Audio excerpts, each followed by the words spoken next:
아침에 눈을 떴을 때 몸을 쭉 펴보려 하지만 허리가 뻣뻣해 도리어 숨을 고르며 몇 분을 앉아 있어야만 겨우 일어설 수 있었던 적이 있나요?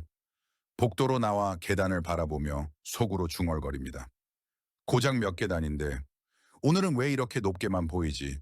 그리고 오후가 되면 손주가 깡충깡충 뛰어오며 손을 잡습니다. 할아버지, 놀이터 가요. 당신은 미소 짓지만 결국 손을 뿌리치고 가까운 의자를 찾습니다. 할아버지가 좀 피곤하네. 내일 같이 가자꾸나. 저는 그 기분을 너무나 잘 압니다. 저 역시 그랬으니까요. 저는 은퇴한 의사, 올해 72입니다. 지금도 동네 어르신들께 무료 건강 상담을 하고 있습니다. 하지만 몇 년 전만 해도 몸의 피곤함, 여기저기 쑤시는 통증, 짧아진 숨을 그저 노화의 자연스러운 법칙이라고 믿었습니다. 큰 착각이었습니다. 좋아하던 일조차 포기할 뻔할 만큼의 착각이었죠. 모든 것이 바뀐 순간은 제 환자 중 한 분 덕분이었습니다. 그분은 원래 몇 걸음 걷기도 힘들어 자주 멈춰야 했습니다. 그런데 4개월 뒤 재진을 오셨을 때 곧게 선 자세로 또박또박 걸어 들어오더니 방금 손주와 함께 공원에서 줄넘기를 하고 왔다고 말하는 겁니다. 값비싼 보약도 복잡한 운동법도 화려한 헬스장도 없었습니다.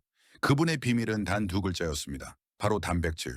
언뜻 단순해 보이지만 어떤 단백질을 언제 어떻게 나누어 섭취했는지가 모든 차이를 만들었습니다. 그것만으로도 노년기에 피할 수 없다고 여겼던 쇠약을 되돌릴 수 있었던 겁니다. 아마 지금 당신도 이렇게 생각하실지 모릅니다. 나도 계란 먹고 고기 먹는데 그 정도면 충분하지 않을까? 저도 그렇게 생각했습니다. 하지만 사실은 달랐습니다. 60세 이후에는 우리 몸이 단백질을 흡수하고 활용하는 능력이 크게 떨어집니다.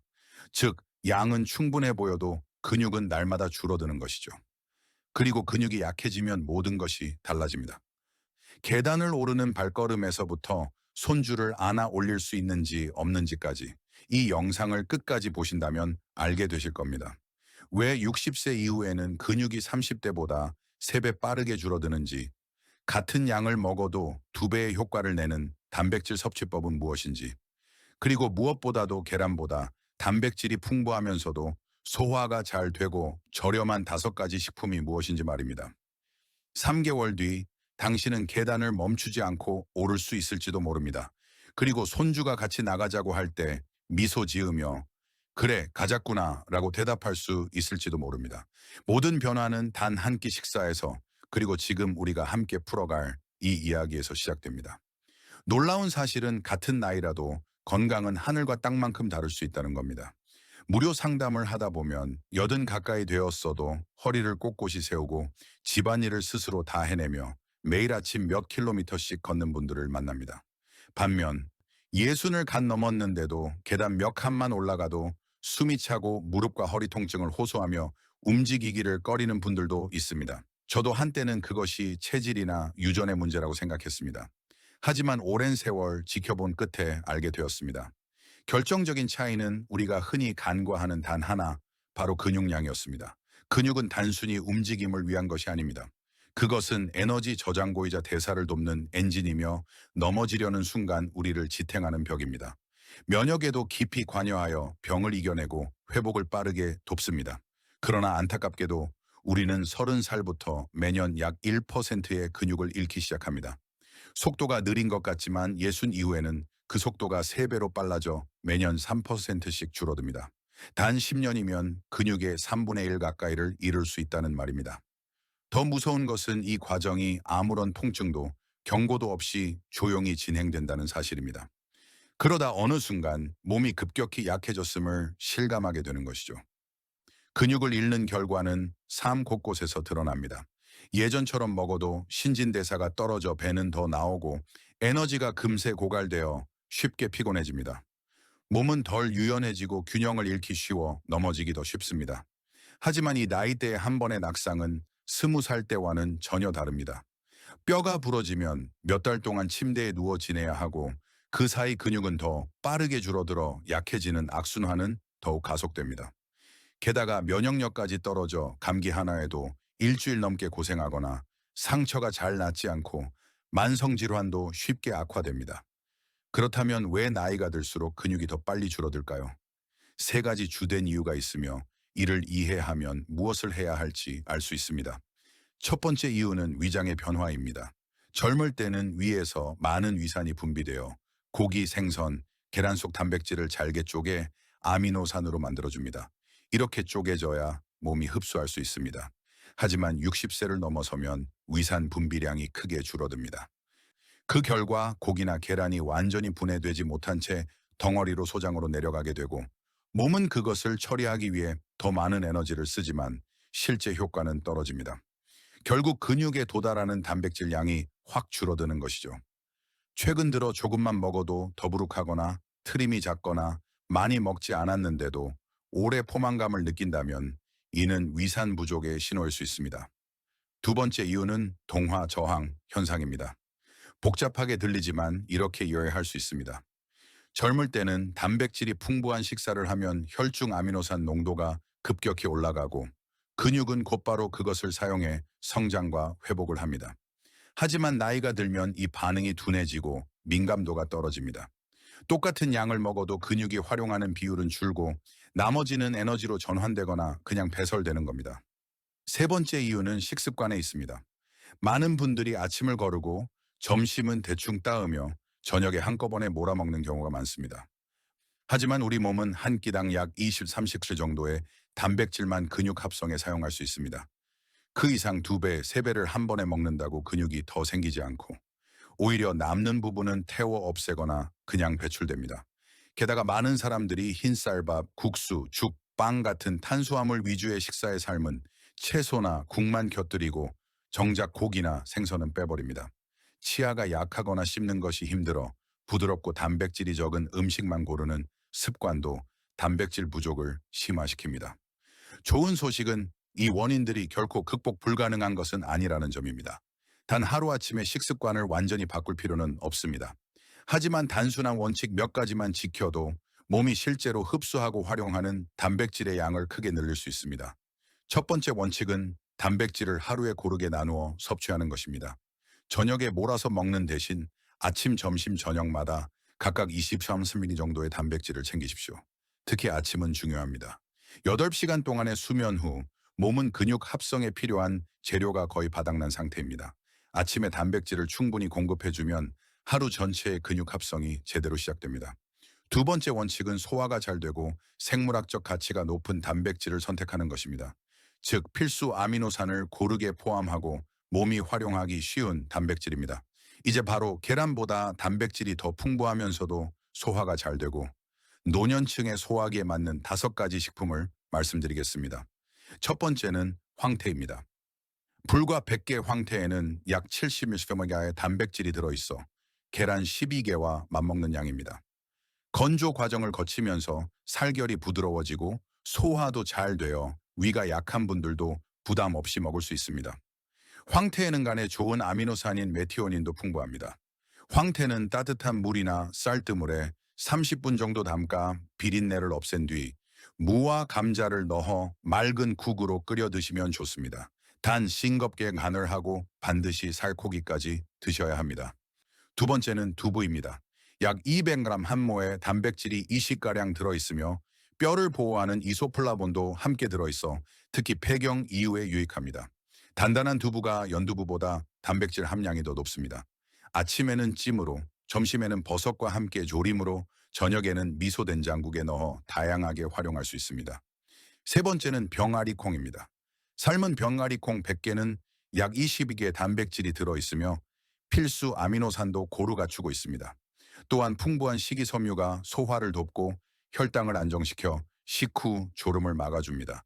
건조 병아리콩을 사서 하룻밤 불린 뒤 삶아놓고 소분해 냉동 보관하면 샐러드나 스튜에 바로 쓸 수 있습니다. 네 번째는 들깨입니다. 큰 숟가락 하나에 약 3개 단백질과 풍부한 오메가3가 들어있어 심장과 뇌 건강에 좋습니다. 열량이 높기 때문에 하루에 한두 숟가락이면 충분합니다. 삶은 채소에 뿌리거나 죽에 넣거나 샐러드 드레싱으로 활용하면 좋습니다. 마지막은 시금치와 버섯입니다. 단백질 양은 위의 식품들보다 적지만 시금치는 철분과 칼슘이 풍부하고 버섯은 면역력을 높여주는 베타글루칸을 함유하고 있습니다. 다른 단백질 식품과 함께 섭취하면 영양적 균형이 맞춰지고 식사의 맛도 한층 좋아집니다. 그러나 음식만 아는 것으로는 충분하지 않습니다.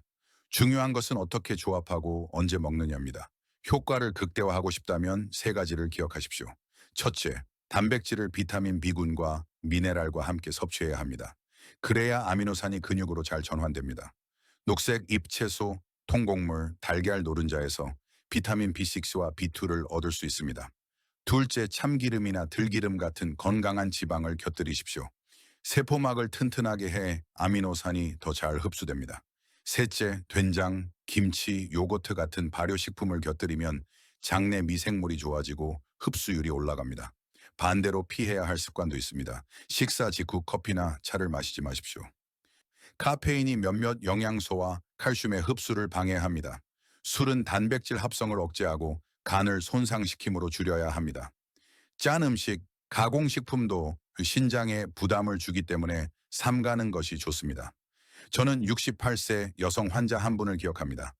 키 155cm, 몸무게는 12개월에 불과했고 내층 계단을 오르는 것이 큰 고역이라고 호소했습니다. 식단을 살펴보니 아침은 계란 하나와 흰빵, 점심은 라면이나 밥에 채소, 저녁에야 조금 고기를 드시는 정도였습니다. 하루 단백질 섭취량이 일나옹빠싱어도 채되지 않았습니다. 그래서 함께 세 끼의 단백질을 고르게 나누어 섭취하는 식단을 짜고 앞서 말씀드린 원칙을 적용했습니다. 단 3개월 뒤 그분은 계단을 쉬지 않고 오를 수 있게 되었고 오후에는 정원에서 꽃을 돌보는 여유까지 생겼다고 알려주셨습니다. 올바르게 실천한다면 결과는 단순히 힘이 붙는 것에서 그치지 않습니다.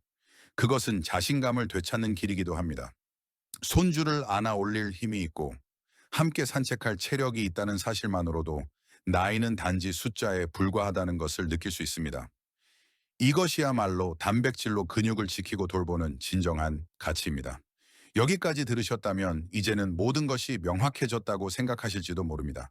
단백질이 풍부한 5가지 음식을 알고 세 끼에 고르게 나누어 올바른 방법으로 먹으면 근육을 지킬 수 있다고 말이죠. 그러나 사실 그것은 그림의 절반일 뿐입니다. 나머지 절반은 왜 어떤 사람들은 권장량, 심지어 그 이상을 먹고도 근육이 계속 줄어드는지에 대한 이유입니다. 저는 그런 환자들을 많이 만났습니다. 그들은 단백질의 중요성을 듣고 고기, 생선, 계란을 식단에 늘렸다고 자랑스럽게 말했습니다. 하지만 근력과 보행 속도를 검사해보면 결과는 기대에 한참 못 미쳤습니다. 단백질의 흡수와 활용은 먹은 그램 수에만 달려있지 않습니다. 얼핏 무관해 보이는 여러 요인들에 의해 크게 좌우됩니다. 그중 하나가 바로 섭취 시점입니다. 우리 몸은 생체 리듬에 따라 움직이며 근육 합성 능력도 하루 내내 일정하지 않습니다. 하루 종일 부족하다가 저녁에 단백질을 몰아먹는 것은 금이 간 항아리에 물을 붓는 것과 같습니다. 대부분은 사용되기 전에 흘러버립니다. 반면 세끼의 균형 있게 공급하면 매번 새로운 재료가 더해져 효과는 2배 이상이 됩니다. 다음 요소는 영양의 조합입니다. 단백질만 있고 비타민, 미네랄, 좋은 지방이 부족한 식사는 마치 벽돌만 있고 시멘트나 인부가 없는 건축과 같습니다. 몸이 단백질을 근육으로 바꾸려면 이 모든 도구가 필요합니다. 하나라도 빠지면 반응은 멈춰버립니다. 그리고 거의 언급되지 않는 또 하나의 요인이 있습니다. 바로 운동의 질입니다. 먹는 것은 제대로 해도 움직이지 않으면 몸은 근육을 늘려야 한다는 신호를 받지 못합니다. 시멘트와 벽돌을 사다 놓고 공사를 시작하지 않는 것과 같습니다. 재료는 있지만 쓰이지 않는 것이죠. 아침마다 몇 번의 스쿼트, 하루에 한층 더 계단 오르기 같은 작은 움직임만으로도 몸은 단백질을 받아들이고 사용하는 능력을 크게 높일 수 있습니다. 이 사실을 이해하면 알게 됩니다. 근육을 지키는 전략은 더 많이 먹는 것이 아니라 더 똑똑하게 먹는 것입니다. 올바른 시간에 올바른 조합으로 먹고 동시에 몸에 나는 이 힘이 필요하다는 신호를 보내야 합니다. 이것이 많은 사람들이 놓치는 열쇠이며 같은 식단을 두고도 어떤 이는 겨우 유지에 그치고 어떤 이는 회복하고 더 강해지는 이유입니다. 제가 너무나 많이 본 한 장면을 떠올려 보시길 바랍니다. 처음에는 계단을 오를 때 잠깐 숨이 찰 뿐이었습니다. 그런데 어느 날 작은 발걸음이 비틀리며 넘어집니다. 그 낙상은 엉덩이 뼈 골절로 이어집니다. 병원에 일주일, 집에서 몇 달을 누워 지내며 회복을 시도하지만 그동안 근육은 더욱 빠르게 줄어듭니다. 다시 일어서려 할 때 다리에 힘이 남아있지 않아 한 걸음 내딛는 것조차 떨리는 상황에 이릅니다. 이것은 결코 과장이 아닙니다. 통계는 말합니다. 노인에게 한 번의 심각한 골절은 남은 생애 동안 독립적인 움직임을 크게 잃게 만들 수 있다고. 그리고 걷기, 목욕, 식사 준비 같은 단순한 일을 스스로 할 수 없게 되는 순간 정신 건강마저 급격히 무너집니다. 자신이 더 이상 나 자신이 아닌 듯한 상실감에 사로잡히게 되는 것입니다. 저는 사람들이 스스로 옷을 갈아입지 못해 자녀나 손주에게 도움을 청해야 할 때의 그 서글픈 눈빛을 보았습니다. 원래는 즐기던 정원을 두려움 때문에 포기하는 순간 들려오는 깊은 한숨도 들었습니다. 몸에 하나의 한계가 생기면 삶에도 새로운 한계가 만들어집니다. 안타깝게도 그 사슬은 우리가 무심코 놓친 근육의 상실에서 시작되는 경우가 많습니다. 하지만 위험은 움직임에만 국한되지 않습니다. 근육이 약해지면 면역력도 떨어집니다. 단순한 감기가 폐렴으로 번지기도 하고 작은 상처가 오랫동안 아물지 않기도 합니다. 몸은 마치 낡은 집과 같아집니다. 강한 바람 한 번에도 지붕이 무너질 수 있는 그런 집 말입니다. 꼭 기억해야 할 것은 근육의 상실은 매일매일 조용히 진행된다는 사실입니다. 어느 날 아침 눈을 떴더니 갑자기 힘이 모두 사라지는 것이 아닙니다. 조금씩 눈에 띄지 않게 빠져나가다 어느 순간 돌이키기 힘든 지점에 도달하는 것입니다. 상담 중 만난 한 남성의 이야기를 들려드리겠습니다. 65살, 한때 건설 노동자로 건강하고 건장했습니다. 하지만 은퇴 후 대부분의 시간을 TV 앞에 앉아 보내며 움직임이 줄었습니다. 여전히 고기와 생선을 챙겨 먹었지만 습관대로 대부분을 저녁에 몰아먹었습니다. 제가 만났을 때 그는 이미 짧은 거리도 지팡이에 의지해야 했습니다. 그리고 단 1년 만에 생활을 바꾸지 않은 채 욕실에서 넘어져 대퇴골이 골절되었습니다. 수술 뒤 그는 더 이상 자기 집 계단을 스스로 오르내리지 못했습니다. 원인은 단 하나, 그를 지탱할 근육이 사라졌기 때문이었습니다. 비관적으로 들릴지 모르지만 이것이 끝은 아닙니다. 70세, 80세에도 근력을 회복하고 다시 일어선 사람들이 분명히 있습니다. 인간의 몸은 놀라울 정도로 적응력이 있습니다. 강해질 이유를 주면 몸은 반드시 강해집니다. 단 너무 늦기 전에 시작해야만 합니다. 매일의 미루기는 곧 근육의 추가 손실입니다. 한 달이 지날 때마다 지금의 당신과 원하는 당신 사이의 거리는 점점 멀어집니다. 늦출수록 회복 속도는 더뎌지고 어떤 경우에는 되돌릴 수 없게 됩니다. 그래서 제가 거듭 강조하는 겁니다. 단백질과 운동을 통한 근육 관리야말로 만성질환 치료제만큼이나 중요한 최우선 과제여야 한다고 말입니다. 몸이 기초적인 힘을 잃어버리면 그 어떤 노력도 배가 더 무겁게 가라앉는 것처럼 힘들어집니다. 몇 달 뒤의 아침을 상상해 보십시오. 눈을 떠 몸을 돌려 앉을 때 더 이상 허리가 뻣뻣하지 않습니다. 복도로 나와 계단을 바라보며 천천히 그러나 멈추지 않고 위로 올라갑니다. 마당에서 들려오는 손주의 목소리, 할아버지, 같이 놀아요. 이번에는 지체 없이 대답합니다. 그래, 가자. 그리고 발걸음을 내딛습니다. 그 모습은 꿈이 아닙니다. 작은 변화들이 꾸준히 쌓인 결과일 뿐입니다. 아침에는 황태국과 두부 반, 모, 점심에는 참기름에 묻힌 시금치와 병아리 콩 몇 숟가락, 저녁에는 버섯볶음과 두부조림, 하루 세 끼의 단백질을 고르게 나누고 비타민과 미네랄, 좋은 지방을 곁들이는 것. 단 하루 만에 식단 전체를 바꿀 필요는 없습니다. 한 걸음씩, 그러나 바른 방향으로 나아가면 됩니다. 중요한 것은 지금 시작하는 것입니다. 몸이 강력한 경고 신호를 보내기 전에, 계단 오르기가 두려운 도전이 되기 전에 시작하는 것입니다.